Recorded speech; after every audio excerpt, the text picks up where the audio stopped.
All right, welcome to the regular Oscoda Township meeting for September 9th, 2019. We've already been through our call to order, pledge of allegiance, roll call, and our closed session. We're now out of closed session into agenda additions. Does anybody have any agenda additions?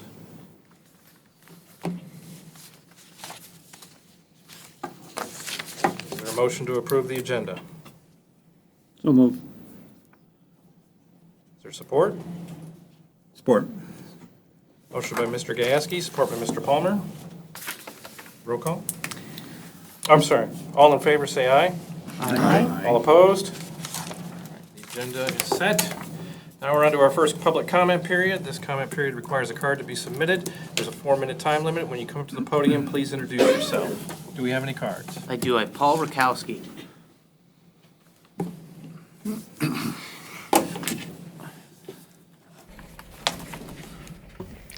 Paul Rakowski, Oscoda. I recall not that long ago, in the end of last year, that the township sewage discharge was sampled for PFCs, and I haven't heard anything about the results. I take it you guys have got those results? We're not responding. This is your Oh, you're time to not? plead your Cat's case. got your tongue? Okay. Oh, I know why you're not responding. Because the results, you're covering it up. The data that came back from the sewage plant, I remember not too long ago, Bob and Arnie's not here, but he was jumping up and down because there was discharge going into Clark's Marsh from PFAS. But that was from 25 years ago when the base was open. When they shut that down, there was no more continuing source. Now we got a continuing source, 250,000 gallons a day, 365 days a year for the past 15 years. They've been pumping PFAS into our Clark's Marsh and into the river. Now they were complaining about a source from long ago. They got an ongoing source that's happening today. 250,000 gallons a day of PFAS. That's PFAS, 78 parts per trillion, which is not only above the 12 parts per trillion standard, but it's above the drinking water standard. They're pumping it into the ground, which is going into the marsh and going into the river. So there's no wonder there's a fish advisory for the fish in Clark's Marsh and the fish in the river. Because the township's been pumping for the last 15 years PFAS into there. 250 million gallons a day. Or, I'm sorry, 250,000, 250,000 gallons a day. So I guess, when are we going to hear about that? You heard about that, Bob? Did you know that? You've been listening to these guys all the time. Did they tell you that they were pumping that into the ground? I don't think so. I haven't heard anything about it. You're covering it up, just like you covered up the dump. You guys got the dump with the plume discharging into Van Etten Lake, and you covered that up. Now you're covering this up. So hope you're going to take care of that soon. Take care of that discharge. Second thing I want to talk about is this palace the township is proposing to build with our tax money. I read through all the excuses as to why they think they need to build a new one. Because, you know, this new board, it's not good enough for them. We had people that were on the board for many years. That township hall, fire department, all that was all good. But now we got these guys here, they want new digs. They come from the city. Most of them weren't even born here. They moved here and got elected because they ran against nobody. So they got elected, and now they want to upgrade everything and spend $250,000 of our money, or a couple $1 million of our money, to build new digs. We don't need it. They got plenty of buildings around, including their current building. And they talked about a millage. Good luck with that. You think us taxpayers are that stupid? You're going to stick us with a mortgage for your new digs, and you guys get kicked out of office, and we got a mortgage for the next 10, 20 years? Good luck with that. You better put it to a millage and not just take our money and just build a new building. Because you got plenty of buildings to use right now. So we don't need any more of our tax money spent. And I got 5 minutes, 5 seconds to spare. You don't have to call the police this time. Thank you. All right, do we have any other cards? We have Robert Kennedy.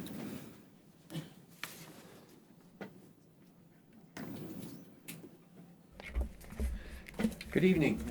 My name is Robert Kennedy. I'm glad to be back here. I was before your board a couple times, once in 2014 and once in 2016, running for public office. This time I'm wearing a little bit different hat. I'm with the Straits of Mackinac Alliance, and we're a nonprofit 501c3 organization.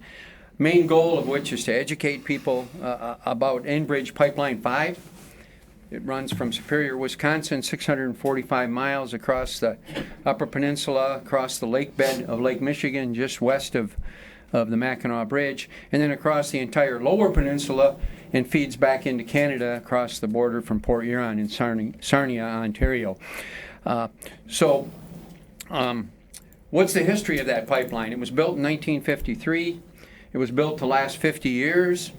So if you do the math, it's well overdue to be shut down. So that's our main goal, is to educate the people as to the risks that this pipeline causes here to our fresh water in our Great Lakes and the 40-some river systems that it crosses en route from Superior, Wisconsin, all the way across the UP and then down into Sarnia. In fact, it crosses on the bottom or underneath the Oscoda River, just west of Parmalee Bridge. So what we're doing is we're sponsoring a workshop, panel discussion. We'll have a couple of experts at East Tawas Community Building, September 19th, and we hope to educate folks like yourselves and any residents along the Lake Huron coastline about the dangers and the risks and why we need to shut down Pipeline 5, and would like to see people in attendance. I have flyers. I'll be here at the end of the meeting if you'd like to talk to me about it or if you'd like a flyer. But again, it's September 19th. That's a Thursday evening from 6:30 to 8 at the East Tawas Community Building on Newman Street. So thank you for your time. Bob, Thank you. Bob, does your organization want to replace the line or just cut it off? We want to close it. We want to shut it down. It's So too we much would- of a risk. And the problem that we have is that the company wants it to run indefinitely while they're building a tunnel. Yeah. And that's the scary part because, when that line was built, there were no permits required. There was no environmental impact statement required. So now, in building the tunnel, they'd have to go through all those steps, which legally can take a lot of time. And the legislation that's in place right now allows for them to continue the pipeline till that tunnel is finished, and who knows when that would be. So yeah, we're talking about the shutdown of the line. We only get about 5% of the product that's shipped on that pipeline. 540,000 barrels of oil a day come on that pipeline, and about 5% of that comes back to Michiganders. So yeah, we're calling for the shutdown of that This line. is the same company that owns the pipeline that broke under the Kalamazoo River downstream? Correct. In 2010, spilled a million gallons of, that was tar sands oil. At least this isn't tar sands oil that's coming through Pipeline 5. Good question. Thank you. Thank you. Thank you. Any other cards? We do have Don Barber.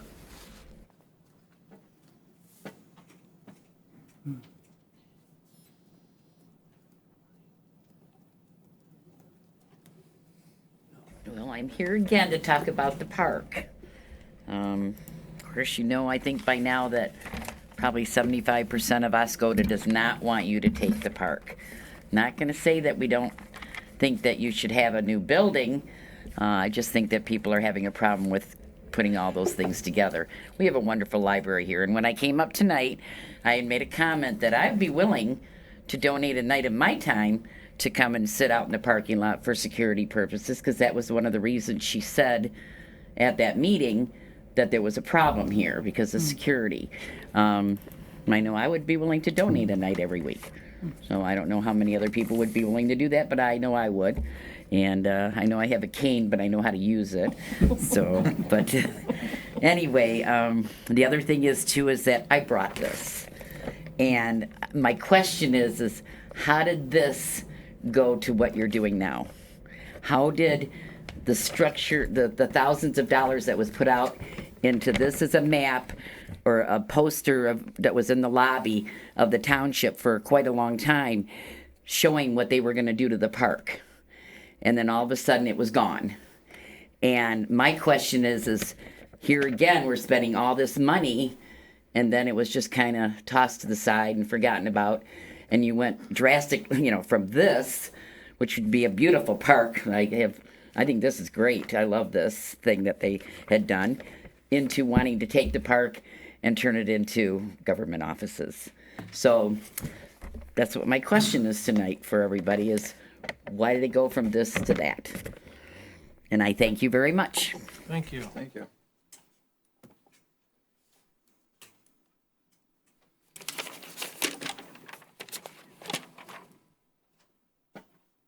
Any other cards? No, that's it. Right. I'll answer one of your questions there. That the plan for the park has not been forgotten about. The board worked, along with the engineers, worked pretty hard to come up with that kind of plan. So in no way has it been taken off the table yet. If it ever will be, we don't know. I guess that wasn't the question was to go from one thing to the other was pretty drastic. So. All right. I'll let everybody, regarding the other comments made, I'll let everybody review our past meetings for that. So on to the consent agenda. Any questions regarding the minutes? There was two comments, one made by Mr. Palmer, one myself Friday morning that have been changed. The first one was regarding the section of the regular meeting, Phase 2 water main topic. It was shown that it was motioned and supported by Mr. Palmer. Corrections was made to show Mr. Weed made the motion. And then the location of the August 28th work session has been changed to reflect the Warrior Pavilion. So those are two changes that have been made based off suggestions. Any other comments on minutes? Any questions on payment of bills for $392,298.99? Not a question, just a comment, just to let the board be aware that the Finance Committee was not unable to meet today to sign the bills or to review them because Mr. Schaefer was out of the office and John and I couldn't get together. We were pretty busy with taxes today. So our intent is to do it tomorrow. Before So the if you check want to run. approve the bills still without us reviewing them until tomorrow, that's up to the board. Any other comments? You would bring any disparities back to us the next meeting, right? If you found anything that didn't make sense. Disparity, we would go to the department head and question it or get it figured out before we bring it back and have it Okay. ready.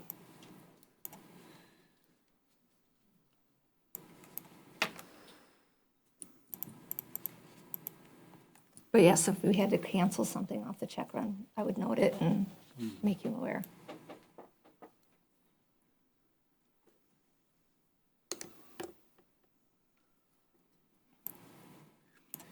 Is there a motion? I do have a question, and, it's something that I never saw until just a second. I'm sorry, Gene, I hope this is easy, because I'm looking at this first page of the check run. It's right on page 14 of the PDF. And I know I looked at this, but I was like, just now seeing that under the clerk's department, line 2 is a Visa, says membership fee, but the amount is $128.14. And I was just wondering, I've never seen a membership fee for a credit card as such an odd number. I'd have to look it up and I can Of let you course, know I the imagine. email. Okay. There were two Unless members. John can. Yeah, since it's my credit card, there's two memberships on the bill that I recall, one being Adobe, although I don't think that's the one you're questioning. I think it's the account with Amazon. We can verify that to be certain, but Yeah, fair enough.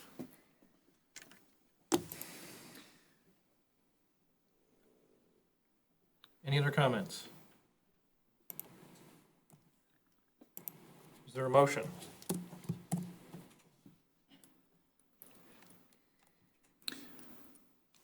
I move that we approve the payment of bills at $392,298.99. Are we approving the consent agenda? Oh, I'm sorry. I'm approving the consent agenda. I move to approve the consent agenda. Sorry about that. Support. Motion by Mr. Cummings, support by Mr. Byer. Roll call. Mr. Palmer, Motion has. Yes. Mr. Byer, Yes. Ms. McGuire, Yes. Mr. Cummings, Yes. Mr. Gasky, Yes. Mr. Nordine, yes, Mr. Weed. Yes, motion's passed. Subcommittee reports and project updates. Recap of the work session on the 28th. All right, so it was at 6 p.m. at the Warrior Pavilion, and we put 100 chairs out, and there was standing room only. So we got very good participation from the residents as well as the department heads and the board. Thought we had a very productive conversation as far as the preliminary concept of a consolidated municipal services center, and thought it went very well. As far as the 2020 budget work session, number 4, that is scheduled for Wednesday, the 11th, here at the library at 1:30 p.m. And then we also have the reminder of the refuse drop-off. That's this Saturday, the 14th. It's at Travis Sanitation, 8 a.m. to 2 p.m., and that's on 3522 Kings Corner Road. And again, that is a change. It's at Travis Sanitation. The cost for a permit is $10, and you can go buy that permit at the treasurer's office. An update for the RAB meeting. Yes, the RAB meeting is this Wednesday, and it's a bit earlier. It is at 5 p.m., not 5:30, and it is here at the Parks Library. And it will still be 2 hours long. They're just sliding it a half hour earlier so that the folks here who come in for the meeting from the Air Force can leave and make their flights on time. Isn't there a question period or a time before that at 4 o'clock or something? I don't know that. Is that in another email? That's you're shaking your head yes, Jim? I believe that there is, yes. I don't know that. I believe that there is, starts at 4, from 4 to 5. What is that question period? What does it say in that email? I don't have the email in front of me. I'm referencing my calendar. It's, I think, an informal question and answer period where, similar to the Town halls. town halls, where there's an open session before where you can meet with individuals and ask them questions. That's new. Okay. That's Thank you. consistent with. I think that's right, John. Good, thank you. Any other updates? I have a question about one of the updates on the maps here, very colorful, regarding your Wednesday night meeting. I was out of town, was not able to attend that. What is the difference between number 1 and number 2? The format of the meeting was that when people walked in, they could place a dot on the map where they felt the township hall should be placed. And then at the end of the meeting, the people could come up to a new map and place dots so that we could see if there was a difference after the information Based on the was provided. discussion, yeah, okay. Second question on this, you have 3 colors, I guess it's... Colors are no reference, it's just the variety pack of colors in the, Oh, that okay. they were purchased in. Okay. I'm pretty colorblind, so I'm having trouble between, is this green or blue? Okay. And do I understand that when people walked in, there was some choices that you were suggesting, possible locations? No, not in the beginning. They could put their dot anywhere. There were 2 dots actually over in the western part of the township. Yeah, that's what you mentioned, 2 off the map. Yeah. Yep. And the names that were on there were just to give references of locations so people could have their bearings. Oh, okay. Okay. Thank you. All right, on to reports. Update to the cemetery agreement. All right, so your packet contains a draft update to the contract for cemetery services prepared by the township attorney. The previous cemetery contract was drafted in 1984 and contained indemnification language that must be removed. The board will note that this is an annual 1-year contract that automatically renews unless terminated. This has been the case for the last 35 years.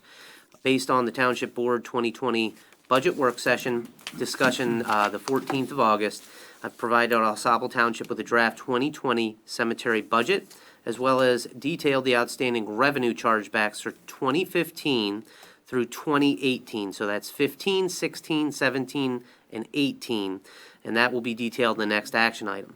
As previously detailed with the board, all of the information was provided to the Oscoda Township Superintendent July 31st, 2019.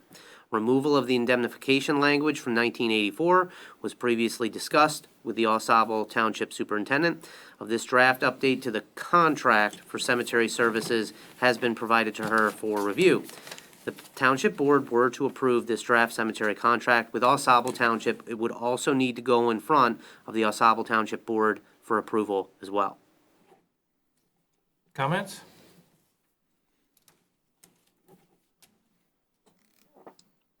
Well, only comment I had was that we talked about this on Friday at our work session, and I believe that there's, we're updating this contract to take up some specific language that was in the 84 document. But in reviewing the contract, it seems to me there's some problems with the overall contract, and that we probably should have a committee put together to review it by next year, so that when we renew the contract, we can have a valid contract. Now, it was brought up at the meeting that none of us certainly are experts on cemetery regulations, but there is training available for that, and it would be valuable to have that training, and then take a look at, in a year from now, the new contract with Oscoda. I don't think it would be probably too much different than what we're looking to approve here tonight, but there certainly are some areas in that contract that I had a couple of problems with that I think need to be resolved, so. Is there a reason why you didn't consult the attorney or ask Dave? Is that what we have an attorney for? So, I guess what Bill's really talking about is the framework. All I was doing is taking out the indemnification language from 1984. What Bill's talking about is restructuring the contract instead of a minor tweak. So why are we just tweaking it and not restructuring it? It's going to take probably a year to restructure, if not longer. Okay, well, we haven't paid him in 4 or 5 years. What's another year? I mean, we can pay him what we owe him and then work on a contract. And so that's why I broke it out. There's different action items associated with this. There's basically 3 actions. Go on. So the first action would be the cemetery agreement. The second one is paying back the revenue we owe. And then the third one is adjusting the current year appropriations to offset the revenue that was owed, that was discovered. I thought at the work session, we gave some direction on what we wanted in the contract. I know we talked about administration fee and stuff like that because the clerk's office does all the administering for it. And I don't remember an administration fee, but it's certainly a good idea. I mean, I get that. well, we do it, yeah, for Yeah. water and sewer and different things like that. I think maybe that got blurred into this idea that we have a committee that would work on restructuring the contract. And there was just a whole bunch of things that would entail, not just, I mean, like there was a bunch of things that we all listed off. It would be nice if the contract said or included or whatever. Like I mentioned, that there isn't even an out clause in there that if Oscoda decided one year they just didn't want to have the contract, you know, what would that mean for the Oscoda residents?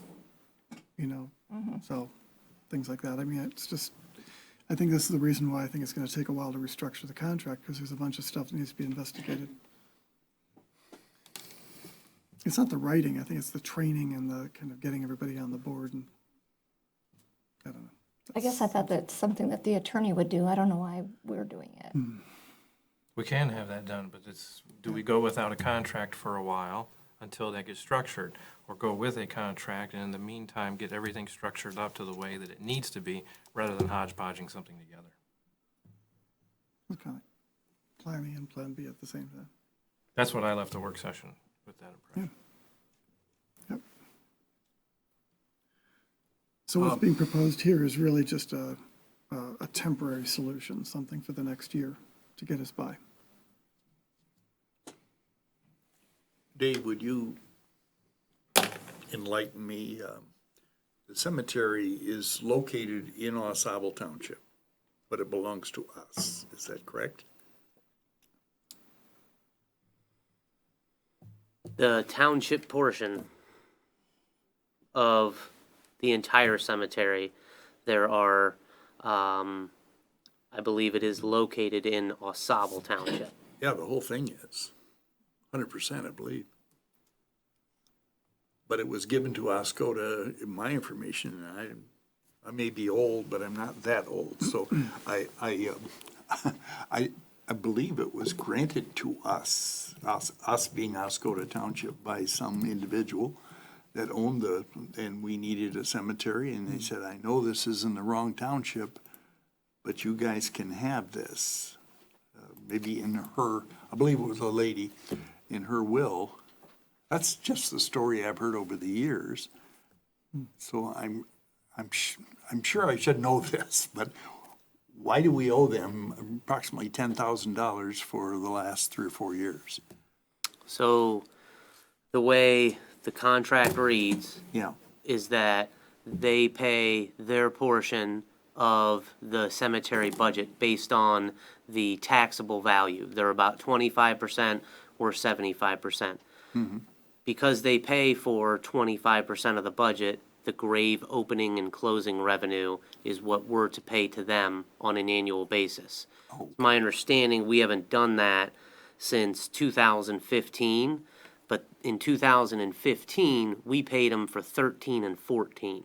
So we haven't paid them for 15, 16, 17, or 18. okay.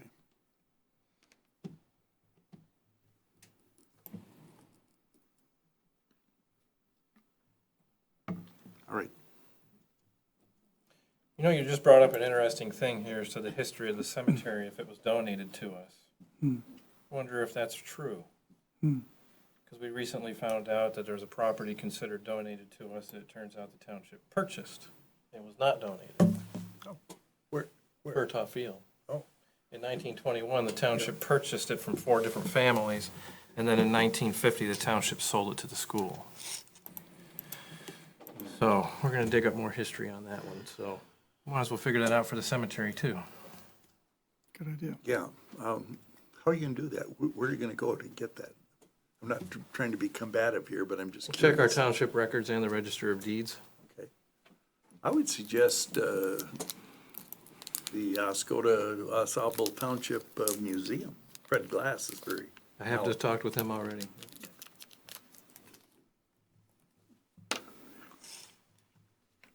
All right, any other questions?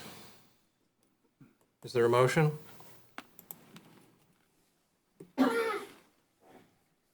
I'll move to approve the updated cemetery contract with Oscoda Township. Support. Motion by Mr. Palmer, support by Mr. Cummings. Roll call? Mr. Nordine, yes. Mr. Palmer, Yes. Ms. McGuire, Yes. Mr. Byer, Yes. Mr. Cummings, Yes. Mr. Gieske, Yes. Mr. Weed. Yes, motion's passed. Cemetery revenue owed to Oscoda Township. All right, within the contract for cemetery services, section number 2 states how the grave opening and closing revenue is to be credited back to Oscoda Township on completion of the audit each year. Oscoda Township has not credited this revenue back to Oscoda Township for years 15, 16, 17, or 18. These amounts have been previously provided to the Township Board during the 2020 budget work session number 3, and the Oscoda Township Superintendent back in July 31st, 2019. Your packet contains clarification from the Oscoda Township Superintendent that the Oscoda cutting a check is preferred method of clearing up these 4 years' worth of outstanding cemetery revenue credits totaling $9,676.93. Comments? I have a question.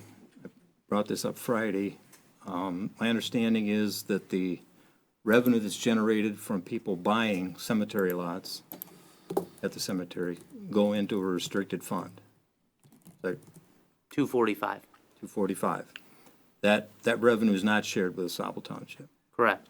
And that's restricted under the audit. Right. So when the township purchases back cemetery sites from people that buy a lot, and then years down the road, they move, they decide they don't want that lot anymore, they come to the township, and we buy it back from them. Does that money come out of that same fund? Or is that money part of the revenue that's generated should be calculated into the calculation for what we owe Oscoda Township?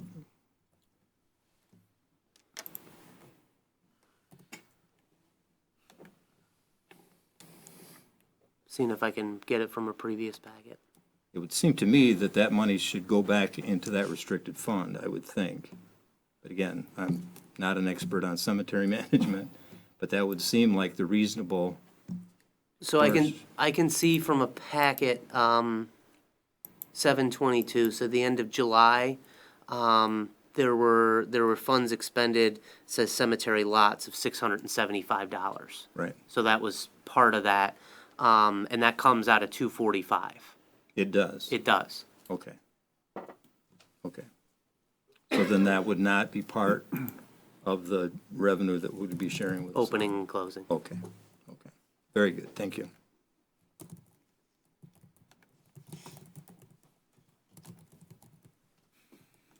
Any other comments? Is there a motion?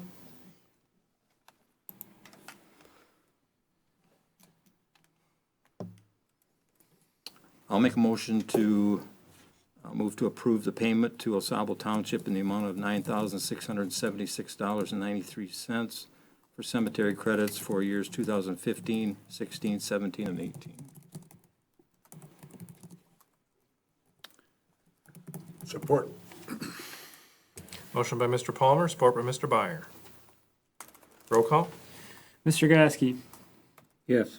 Ms. McGuire, Yes. Mr. Cummings, Yes. Mr. Byer, Yes. Mr. Nordine, yes, Mr. Palmer, Yes. Mr. Weed. Yes, motion's passed. Increase 2019 appropriations for General Fund 101-276 All right. Cemetery. So the board should note that the previous action item associated with the 4 years' worth of outstanding cemetery revenue credits was not a planned expense that was incorporated in 2019 general fund appropriations. The fact that Oscoda Township owed 4 years' worth of cemetery revenue credits once the prior contract from 1984 was provided by the Oscoda Township Superintendent indicates this was not an anticipated expense for 2019. Based on the previous action item, I'm requesting the board to approve an increase of $9,677 to 2019 general fund cemetery appropriations for line 101-276-956. That's an increase from $67,170 to $76,847 to accommodate the payment to Oscoda Township. This would increase 2019 total general fund appropriations from $3,244,098 up to $3,253,775. Comments? Is there a motion? Sure, I move that we approve the increase of the $9,677 to the 2019 general fund cemetery appropriations. Support. Motion by Mr. Cummings, support by Mr. Gasky. Roll call? Mr. Byer, Yes. Mr. Gasky, Yes. Ms. McGuire, Yes. Mr. Cummings, Yes. Mr. Palmer, Yes. Mr. Nordine, yes, Mr. Weed. Yes, motion's passed. Increase 2019 appropriations for Parks and Rec for row invoices. All right, so your packet contains 2 invoices from Rowe concerning the Iosco Exploration Trailer, the IET, totaling $67,967.88. And that's to be paid out of the general fund, Parks and Rec, 101-751-880.572. Both invoices are associated with the Township Board's approval of Rowe's $130,950 agreement for final design engineering of the IET Phase 3 during the April 22nd Township Board meeting. This was a TAP grant-funded initiative, not originally incorporated into the 2019 general fund appropriations. At the next Township Board meeting, Rowe will be submitting another invoice of at least $35,576.50. The invoice is still in the process of being finalized by Rowe, and basically they're waiting for bills from subcontractors to be able to incorporate everything associated with that total amount, the $130,950. In order to pay the Rowe invoices totaling $67,967.88, I'm requesting the Township Board consider increasing 2019 general fund for Parks and Rec of 101,751, increase appropriations by $60,968, and that's an increase from $211,110 up to $279,078. And this request would increase total general fund appropriations from $3,253,775 up to $3,321,743. I'll be making a similar request at the 9/23 at the next Township Board meeting, once all the Rowe invoices are finalized for this project. And so we've received communication from Dakota Hewlett with the DNR. And so we are trying to be able to finalize all of those invoices. We have to submit for reimbursement in September, and then it takes them approximately 6 to 8 weeks to be able to reimburse back for the TAP grant. There's two. There's a 2018 mini grant for $27,000. That was at the previous meeting for the Spicer invoice, and then we're getting everything together for IET Phase 3 design engineering that was approved up to the $130,950. Comments? So you're anticipating this payment at our next meeting will be the final payment on it? And that has been clearly communicated to Rowe to get all that together.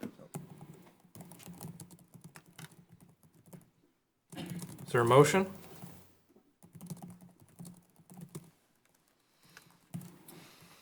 I'll move to approve increasing the 2019 Parks and Rec appropriations by $67,968. Support. Motion by Mr. Palmer, support by Mr. Cummings. Roll call. Ms. McGuire, Yes. Mr. Cummings, Yes. Mr. Gasky, Yes. Mr. Nordine, yes, Mr. Palmer, Yes. Mr. Byer, Yes. Mr. Weed. Yes, motion's passed. Travis sanitation contract. Right. As mentioned, at the last Township Board meeting on the 26th of August, Travis Sanitation agreed to be the service provider for the fall bulk refuse drop-off program. Travis Sanitation also agreed to the rates previously established by the Township's prior service provider, selected through a formal RFP process. Travis Sanitation was able to provide a certificate of insurance that satisfies the requirements of this contract. Your packet contains an updated contract for this program specifically for this Saturday, the 14th of September, from 8 a.m. to 2 p.m. Between now and next June of 2020, the Township Board will need to decide how to proceed with establishing a more long-term service provider for this refuse drop-off program. Comments? So the communication from our attorney, the issues have been taken care of. Correct. Thank you. Dave, the previous provider we've had in earlier years, that person has indicated that they're done with this. They're not gonna, this is not a one-year hiatus for them. They're out of it. They don't want to do this again. We have reached out to Sunrise several times. We have not heard back from Sunrise. Okay. At this point, we have no option, but if we want to keep this program going, we need to have a different service provider. Okay.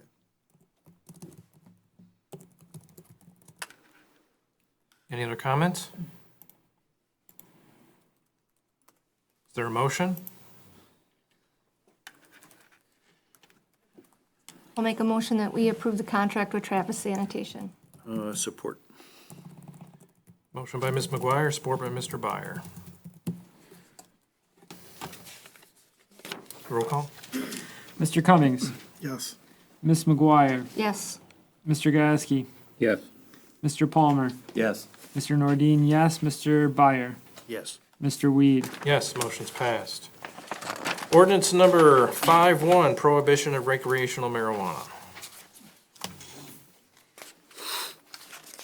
All right, so This was introduced at the Planning Commission and unanimously voted by the Planning Commission to recommend to the Township Board to prohibit the, or opt out of the recreational marijuana.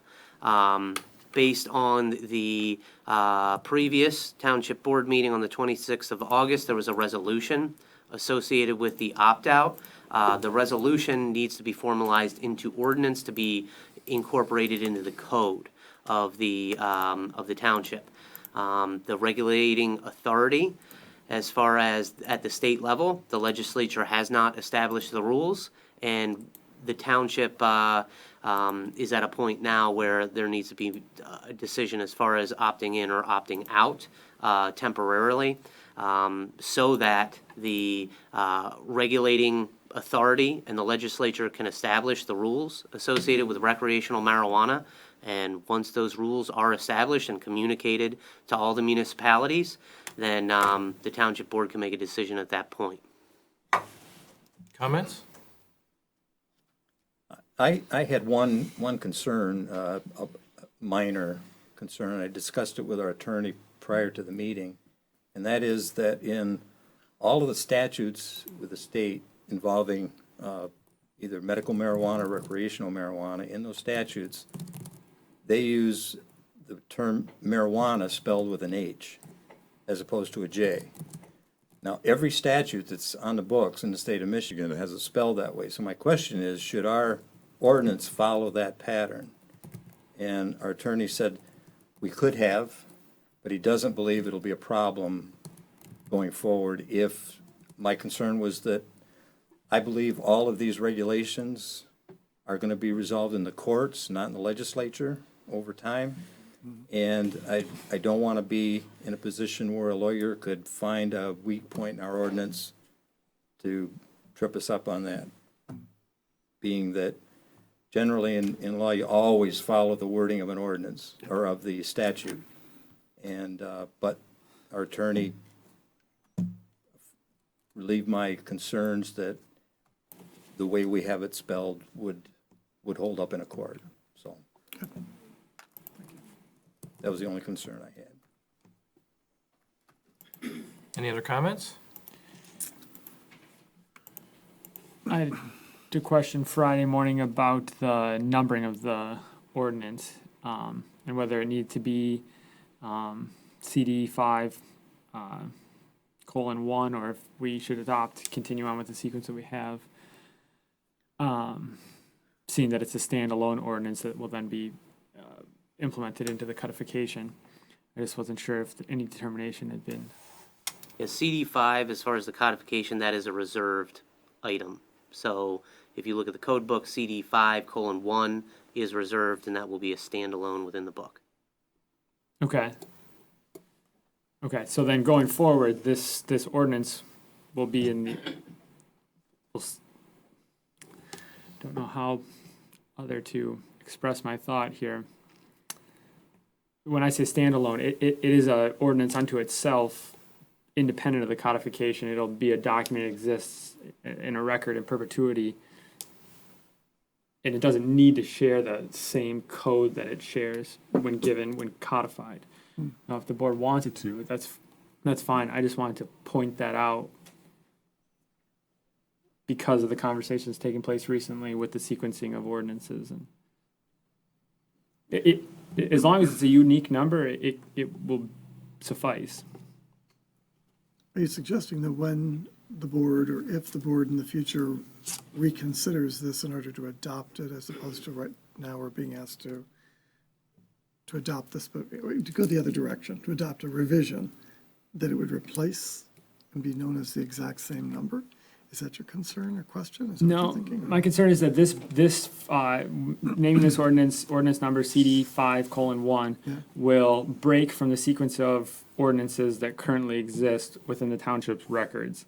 Oh, I see what you're saying. And it doesn't need to. It can, but Because our Because the numbering format is the year dash and then a numerical sequence. Correct, 1, because- 2, 3, 4, 5. Yes. Trying to ensure a consistency.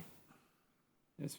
And is the reason for this because of the system that we use, or because of the state, or where is this Didn't this coming come from Unicode? Yeah, that number came from Unicode, so we're in the process of updating into Unicode, the CD 5:1 is where it will be placed in the code.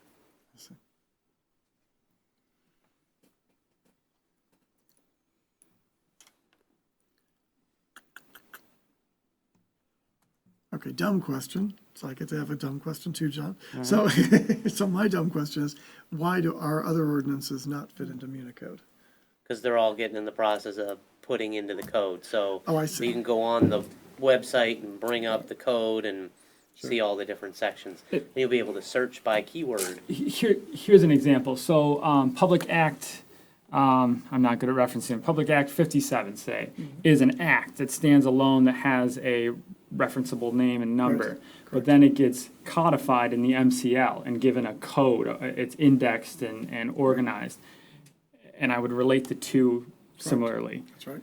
And so we are now naming, it would be like naming something MCL 2567, and then it being in the MCL as MCL 2567, instead of giving it its own act number sequence. It's, Do you have a recommendation? yes, I suppose, that I don't know the number off the top of my head. I could try and get it here, but that we continue on with the normal sequence, that it would be ordinance number 2019 dash, I agree with that. whatever the number is. I don't I know do the too, next because number didn't in we the just sequence. recently discuss that too? Correct. And then the code, this can still be referenced as CD 5-1 under the Municode codification in the code book. It will still be, So as far as this labeling goes, would you want to say then the Unicode ordinance number CD 5:1, and then the next line being something like Oscoda Township ordinance number something or another? Is that what you want to, like a Vice double versa? name so that they're No, both on there? or it what? would just, because this is a ordinance standalone unto itself, it would just say ordinance number 2019 dash, it's like 266 or something that we're up to.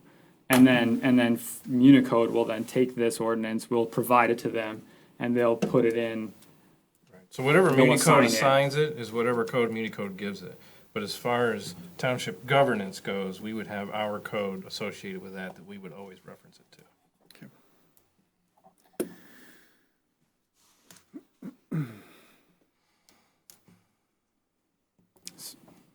I'll make a motion that we approve the prohibition of recreational marijuana and follow the normal or the regular process of the ordinance numbering under the township.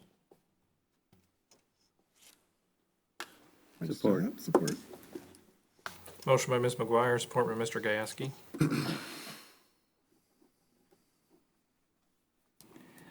Ms. McGuire? Yes. Oh, wait a minute. One question, does that mean we're voting on this without an ordinance number? We're assigning it the next ordinance number. 2019 dash whatever is the Whatever John's. the next sequence? We don't know what that is at this time. Does that, I'm not sure if that matters.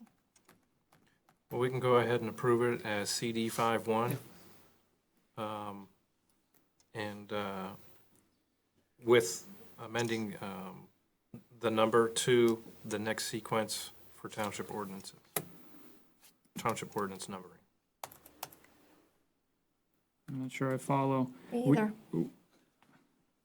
I think and support the motion on the table, but another way to do it would be to adopt it with CD 5:1, and then someone, like I did in the past, can bring a resolution modifying the number. Okay, But that'll work too. But I think that what's on the table would work fine. So your motion I'm gonna keep my motion. is CD 5-1? No, No, her- is assign it the next resolution or ordinance number. Follow the sequence. Okay. All right, motion by Ms. McGuire, support by Mr. Gasky. Roll call? Ms. McGuire, Yes. Mr. Cummings, Yes. Mr. Byer, Yes. Mr. Nordine, yes, Mr. Gasky, Yes. Mr. Palmer, No. Mr. Weed. Yes, motion's passed. Fire Department Hearst Tools, which is the jaws of life. All right, so the fire chief reached out to other fire departments in the area, asking if anybody would be interested in the Hearst tools. As far as we have a new Jaws of Life unit, it's much lighter, much easier than what we inherited from the base in the 90s. So the fire chief in South Branch was able to sign a waiver associated with he's accepting the equipment as is, as we have on previous equipment transfers from the fire department. And so upon the township board's approval, they can take possession of the Hearst tools. Comments? Taking possession, so we're just donating it? Yeah, they would sign a waiver that they're accepting it as is, and we, the township, accept no responsibility for the equipment. And no compensation? We're just giving it to them? Correct. Okay. That would constitute a donation, though, wouldn't it? It's government to government. If it was something of a substantial value, such as like a new Jaws of Life, then we would need compensation for it. But since it's gone beyond its service Who is life it, for us. who is it we're donating it to? South Branch. South Branch. South Branch. It's from many. I know where South Branch is, but the town of South Branch or Fire Department fire of South department Branch. of South Branch? Okay. All right.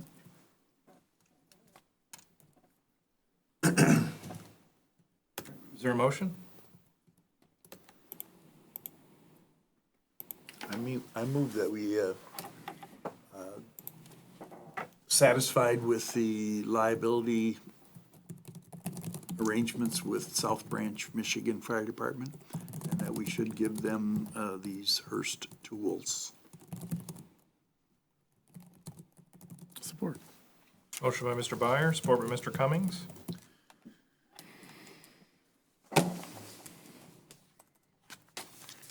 Roll call? Mr. Byer. Yes. Mr. Cummings. Yes. Mr. Nordine, yes. Mr. Palmer. Yes. Mr. Gasky. Yes. Ms. McGuire. Yes. Mr. Weed. Yes, motion's passed. We're now on to our second public comment period. A card is not required. There's a 4-minute time limit. And when you come to the podium, please introduce yourself. Does anyone wish to speak? I do. My name is Billy Wright. Please wait till you get to the podium. I have a concern that we have a policeman at this meeting, and I don't quite understand why a township board meeting for the or planning purpose- commission meeting, I don't know if you Excuse have a me, for the policeman purpose of attend the that. audience, can you But why repeat do from we the have a beginning? policeman attend a township board meeting? For the purpose of the audience that is on the video, can you please start again your name? Yes, my name Thank is you. Billy Wright. Thank you. And my concern is that we have a township policeman here at this board meeting. Yes. And I don't understand that. It's a township board meeting, for heaven's sakes, and we have an armed policeman here? Why aren't they on the street? Protecting us? Are they protecting us from you? Or, I just don't understand that. So that's my concern. We've got some really bad people sitting up here, Bill. Well, it was a long time that I sat up there, I know, but we never had a policeman at the township board meeting. And also, the other question that I have is closed session to discuss privileged and confidential information. I don't understand why it doesn't say property or real estate or something else. What is that? What is that privileged and confidential information? I think it should say. Thank you. Thank you. Anybody else wish to speak? Billy, I asked John, and he's going to get back to me on whether there's requirements to include that in the topic. Okay. Okay, I'll let you know. Okay, thank you. You're welcome.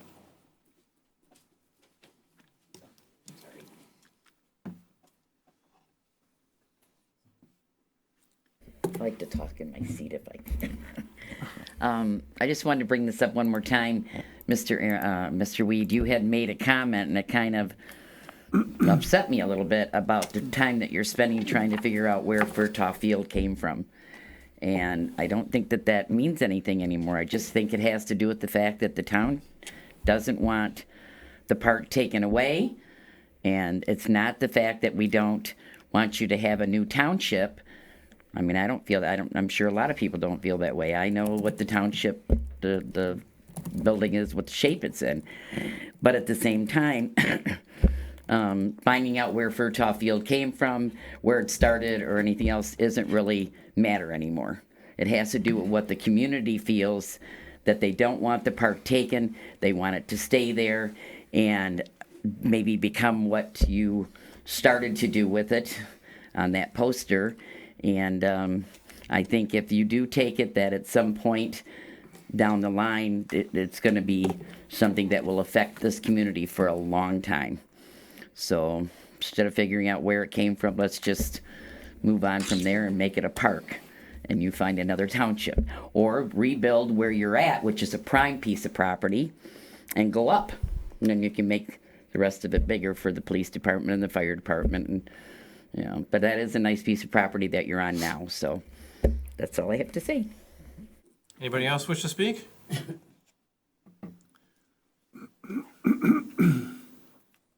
All right, then we're on to board comment. Does anybody have anything? DPW parking lot finally got completed after all summer. Freshly paved.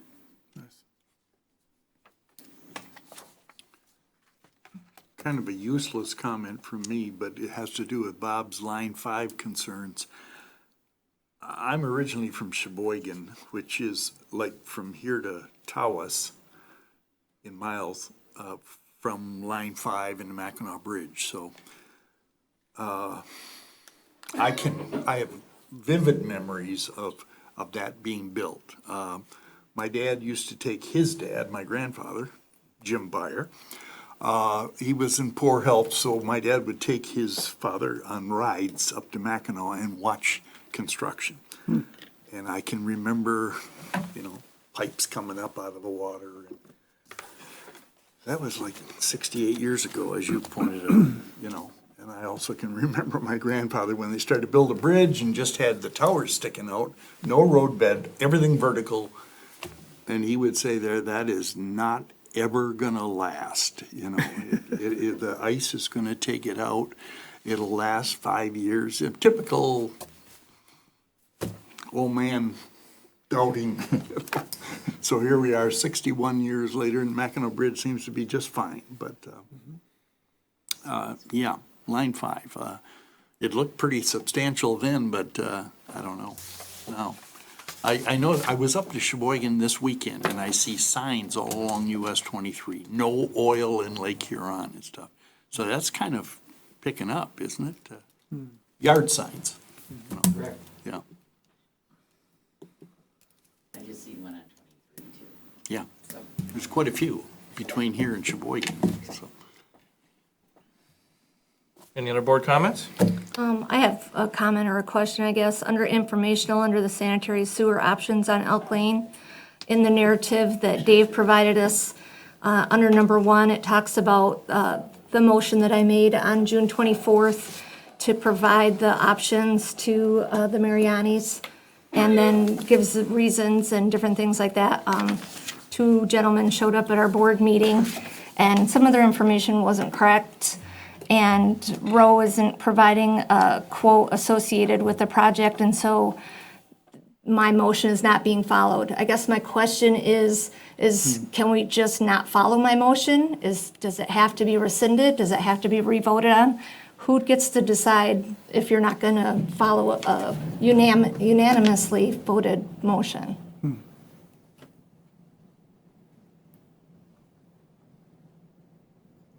I think the motion was that be done before Beach Street was vacated. And to my knowledge, Beach Street hasn't been vacated yet. Okay, but it's, in the narrative, it says we're not going to generate a quote associated with the project. And that's fine, but there was a motion that was passed to do that. So do you need to rescind that motion? Do you need to do some other type of motion to not provide that information? I mean, I don't know the answer either, that's why I'm asking. I'm not clear what information isn't available. It seems to me that there's a good bit of information, the possibilities of what can be done to provide the sewer. And I want to say, I'm all in favor of having a special assessment district and adding this whole neighborhood to the sewer system. I think that would be great.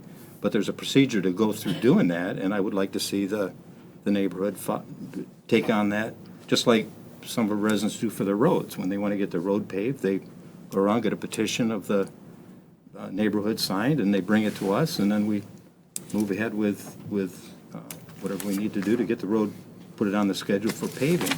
I see this as the same thing. It seems to me in the information that I've read here, there's a number of options for providing a line from 23 down to this family. And there were prices associated with that. There's a cost in here about doing the special assessment district for that neighborhood. It seems to me, in this whole process, we've only heard from 3 people. 2 of them are opposed to it. So if, I would think that the township has done about as much as we can do to satisfy this, and if the residents of that neighborhood want to put together a petition, I'd be all in favor of that, to have a special assessment district, and let's extend the sewer and do it right. So that's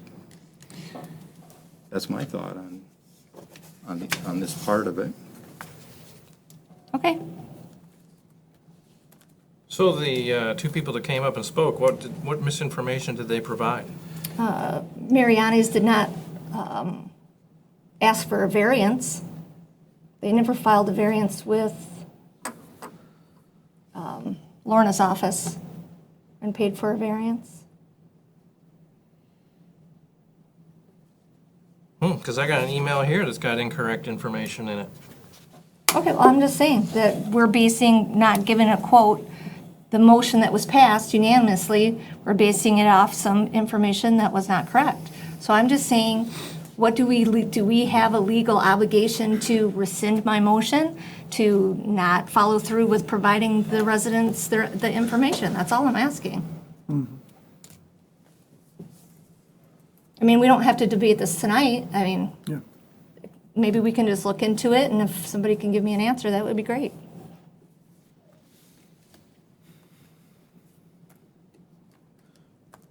I've got a public comment, if I may, if the board is ready for it.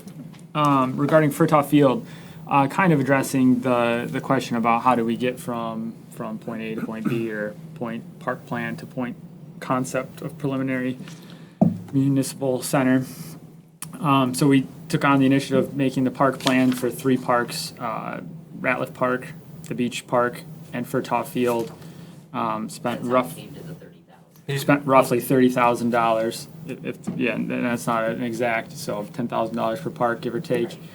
And then the idea is those are actually incorporated into the master plan, I believe, or at least the recreation master plan, and then used to hopefully leverage grants. You have to have certain things planned out. And so then the board then took on the process of, okay, what plan or what park are we going to pursue first? So the decision as the board was to do Ratliff Park. A lot of discussion took place. But that was the group decision by the board. Pursued a grant, weren't successful in the first attempt at getting a grant. Decision came up again this year recently. Are we going to try Ratliff again or another park?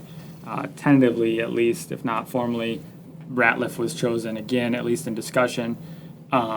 So that's where, at least from my perspective, the park initiative, that park planning with the 3 parks is.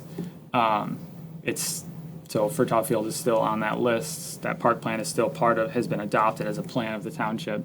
Now, the idea of a consolidated building to potentially save costs going forward was proposed. And then you start looking, as we went through at that public meeting, I won't rehash all that, but prospective areas. And just right off the bat, Furtaw Field is no acquisition cost, no demolition cost. So it's kind of obvious, at least from my standpoint as a place. And I will go back, and I should have started all this. From my perspective, before I got on this board, and it still maintains, is that Furtaw Field is hugely underutilized. So what? It's not. Well, he's speaking right So now. whatever. Since I got on this board, I've been very adamant about doing something with the park, or with Furtaw Field. I try not to reference it as a park personally because it's a field. 95% of it is a field. I'd like to either, when it was the park plans, I was all for making Furtaw Field a park, develop that park. It got organized down in the list, and now this idea of a consolidated buildings there, and let's utilize the field in that way. So that's, from my perspective, to answer your question, my opinion on how we got to this point and my thoughts associated with it. So that's how I come to this point. If the community decides that a consolidated building on that piece of land is not what they want, I'm all for back to let's do the park.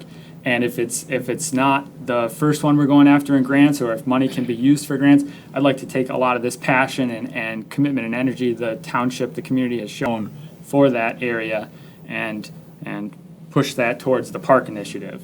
I agree. So there's different ways all this energy and passion can be funneled and used. So.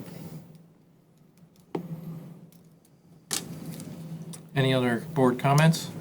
I have one quick comment. I've made this comment before numerous times. It's our first responders monthly report for the month of August, where it details the first responders' response time and the ambulance response times. We have a number of ambulance response times, 24 minutes.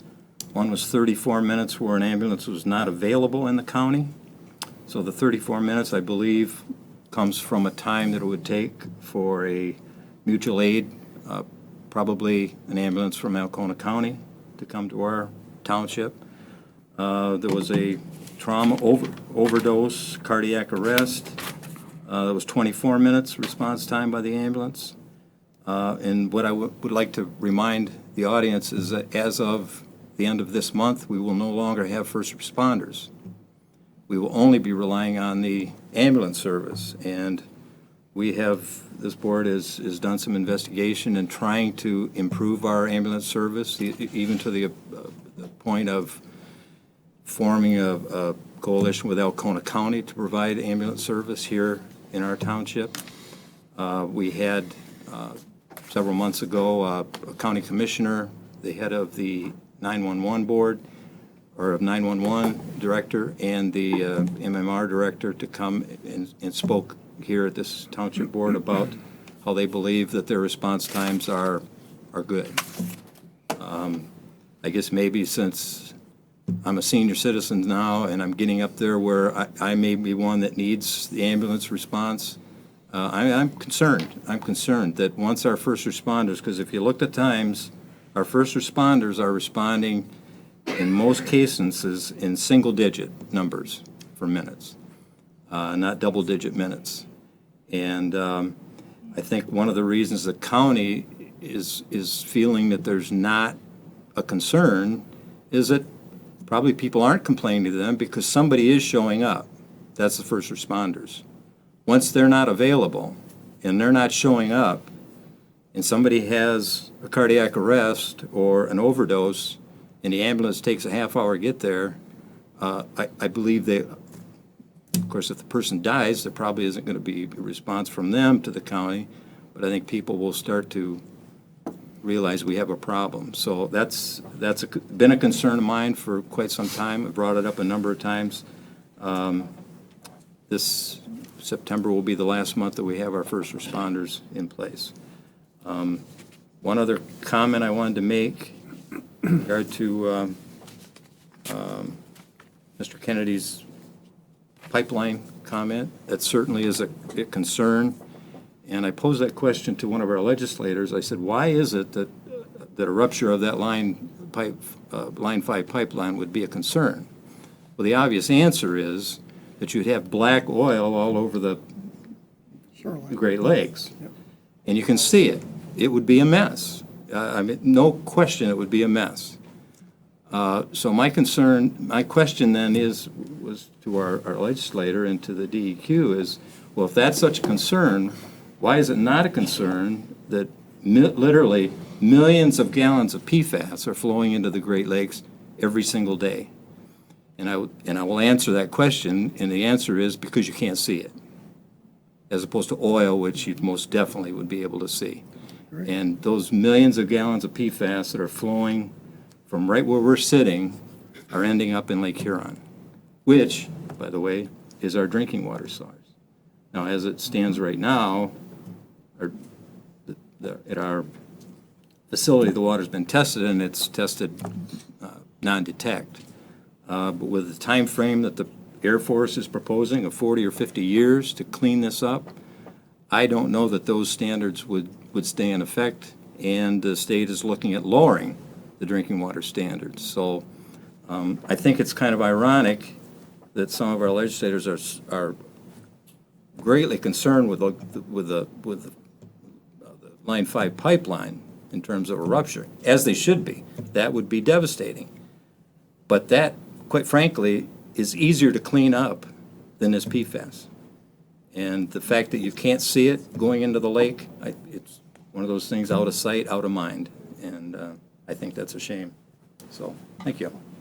Just a reminder too, your summer tax bills are due on September 16th. The 14th is a Saturday, so our office will be closed, so they've extended the date to Monday, September 16th. Any other board comments? All right, to address what you talked about, researching the history of Furthoff Field, the purpose for that is because there's too much misinformation going around. It's not to the intent of trying to convince people that Furthoff is the place to build a township hall. It's to stop the bad information. Because decisions can be made on bad information. I've had bad information when I first got here. Some of my first few decisions on the township board were bad decisions because of bad information. So the information needs to be researched and corrected. I'm not the one who researched it. There were two other people who asked that question. How did it become Furthoff Field? They dug into the records and they presented the information to me. And that information revealed, according to the deed documents, that in 1921 the township purchased that whole lot from 4 different families. None of them were named the Furthoffs. Then in 1950, the township sold it to the schools for $2,100. The township had the stipulations in the deed that it would be used for public purposes. And then when the school was done with it, it was to revert back to the township. During that time, somewhere along in there, Mr. Furthoff was on the school board, participating in the schools, and they named the field after him, as the plaque says on there, because of his assistance in making that an athletic complex. Then the schools no longer needed it. It came back to the township. Now, a person I asked about the deeds and the stipulations on Furthoff Field had lied to me about that information, and when I finally said I want to see the deed, all of a sudden the correct information came out, at least partially, until we found out this other information. So these misinformation, any lies, creates problems in people's minds as to what the real decisions are for the community as a whole. And if they don't have the correct information, how can they make an adequate decision? I've been lied to a lot since I've been in office here, more so from the general public than I have from any politician. But I have been lied to by politicians too. I'm not going to discount that. Misinformation that gets conveyed from the general public, such as this email here that I received today. This is how bad decisions get made, is by people disseminating false information like this. And the people need to have the correct information. When somebody comes to you and says, you scared away Walmart because they wanted to build in Oscoda, the first thing they need to ask is, why would Walmart want to build in Oscoda? You only have one major thoroughfare. You don't have enough population to draw from within a 20-mile radius. But Tawas has 2 major thoroughfares and an entire population of Iosco County, along with portions of Alcona and Aranet counties. So Tawas is a logical choice. So in using the critical thinking process here, when saying Oscoda Township government sucks because they're doing all these bad things, they need to realize what is the real information behind this. Why do we have a police officer here? There's obviously more in the background going on that would answer those questions. But they all don't need to be answered publicly. But people need to be aware of the correct information before they go around saying, you shouldn't do this because this is sacred land. Rather than you shouldn't do this because it just should be a park. You should not scare away places like Walmart, but really we never did. Now some businesses have been scared away. There have been employees in the township who have said, we don't need that here, don't do that here, and scared those people away. Those issues have been addressed. We're trying to move forward in the right direction to service the community as a whole for the next 100 years. Every decision that I try and make, I try and think of 50 years from now. How is this going to affect it? Nothing to do with re-election, nothing to do with anything I get out of it, because I don't get anything out of this. But a heartache, that's for sure. But we gotta have the correct information to make the right decisions. So I just wanna make sure that's clear here. I'm tired of this misinformation. I'm tired even to the day people are giving bad information and discrediting good people in our township. It's absolutely wrong. I'm ashamed of some of these people who do this. It's not the entire, there's a lot of good people in our township, but there's a few who really ruin it for a lot of people.